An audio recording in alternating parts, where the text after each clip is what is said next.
Hi everyone. No. Hello, everyone. I just wanted to share my story of moving abroad to different countries as a child and having to adapt to schools while facing a language barrier. Okay, so my parents are from different countries. My dad is from America and my mom is from Russia. I finished first grade in Russia and then I had to move to the US and become a second grader. While honestly, a kindergartner's knowledge of English was better than mine. I mean, I could communicate, but it was never enough. I knew basic words, but I didn't know the words that you would typically use in a school. I didn't know how to say plus, minus, equals, stuff like that. And I could only count till 21 because I did not know how to say the number 22. And I just made up my own word, 222. And I would just go with it. 222 flowers, 222 burgers, and it worked for me for a while. But my teachers were so accepting of me. They were just so patient and understanding. For the first couple of weeks, they wouldn't give me homework. They would talk to me privately to make sure that I understood everything. And I remember this one time when my teacher came up to me and asked a very simple question. I mean, I still remember the question. It was, how long have I been in the United States? But like the only thing that I could understand at that time was the word nine. United States. That's what I heard. Because I could only count till 21. So nine is in the range of my knowledge of English. And I just asked her to repeat the question again. And I did not understand anything but the number nine. And I asked her to repeat the question again and again and again. And she was so patient. She would repeat and repeat and repeat. I would not understand anything. Like, I just felt so awkward.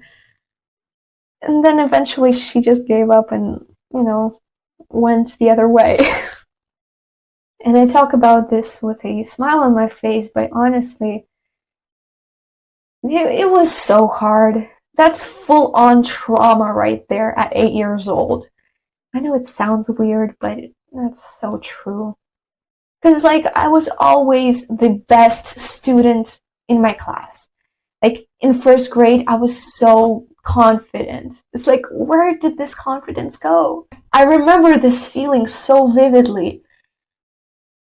It almost feels like your head is underwater. Like, you lose sense of reality. Everything seems to be happening around you. It's so chaotic. You hear those sounds, but they're muffled, and you cannot understand anything what's happening around you, and you feel just so isolated and just so wrong and just so alone and just left there. My whole world just shifted, and I feel like I'm the most hopeless, the dumbest creature to ever exist. I remember my mom picking me up from school, and the second that I left school, the second that I got into her car, I would just start crying, like full on sobbing, bawling my eyes out, and, just asking her, am I really that dumb? Am I really this worthless? Poor little thing. Plus, you perceive things differently when you're a child. Everything seems scarier, bigger. And it was scary. It was a huge obstacle for me. But, you know, time went on. I practiced, I studied, I worked on myself, and eventually I got to a pretty good level. My grades were great. I had friends. My school was really proud of me, and I got a lot of ribbons and prizes and medals for my accomplishments because it was such a good time for me. Until I had to move once more. The second time I had to adjust to 6th grade in Russia. This time it was way harder because my Russian skills were at the level of a first grader because I finished first grade in Russia and no further. And actually, I was starting to forget a lot of the things that I've learned in first grade. So, but again, I knew how to communicate in Russian. I knew basic words, those simple little prepositions and pronouns, but with that kind of vocabulary, that won't get you anywhere, especially as a 6th grader. FYI, the way you write English cursive letters and Russian cursive letters are the same in a lot of ways. For example, the English letter N is written the same exact way as you would write a Russian P. And the English letter M is written the same way as the Russian letter T. The list goes on and on. It just creates a whole mess in your head, and it's just impossible for a beginner.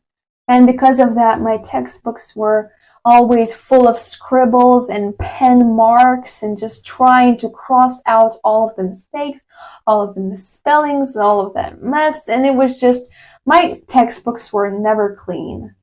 No shame to my Russian teachers, I respect them, but honestly, the way they treated me is a whole spectrum. No, because some teachers were understanding, but they still held me to the same expectation as all of the other kids my age. So it was pretty strict. And then on the other end of the spectrum, you have teachers that were full on yelling at me, making me stand up in front of the entire classroom so that everyone would see me, so that I would feel ashamed of a mistake that I didn't even know I've done. Because apparently I didn't understand something and I didn't know fully what was required of me, and I did what I thought I should do, and I did it the best that I could do. But, it's like some teachers, they just dismissed my entire backstory. My whole situation just was dismissed. And I was just another student for them. And that's fine. I'm not special, but it really did hurt. One of my classmates came up to me and said, "This is going to be really hard for you." And I didn't even know how to respond. I didn't say a word. I just smiled. This is going to be really hard for me. This was really hard for me. And it's not going to get easier. But I will fight. And that I did.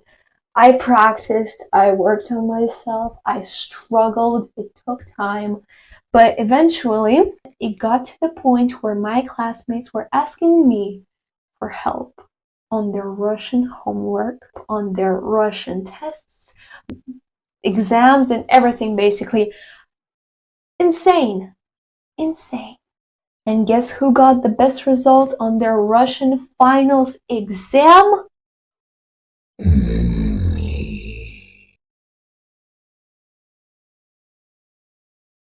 So yeah, that's my story. But if by any chance somebody watched this video up until this point, let this be a message of inspiration. Never underestimate yourself. You really never know your limits, how far you can go, what you can achieve. Just dive head first, put your mind to it, and work it. Just because you're bad or not as good as you would like to be at something doesn't mean it's permanent. Time and practice. I'm on the same journey as everyone else, trying to find myself, figure it all out, trying to become the best version of myself. So to anyone out there who is struggling, working on themselves, I hear you, I see you, I feel you, I am proud of you. As long as you're not hurting anyone. Thanks for watching. Goodbye. You better like and subscribe. Bye.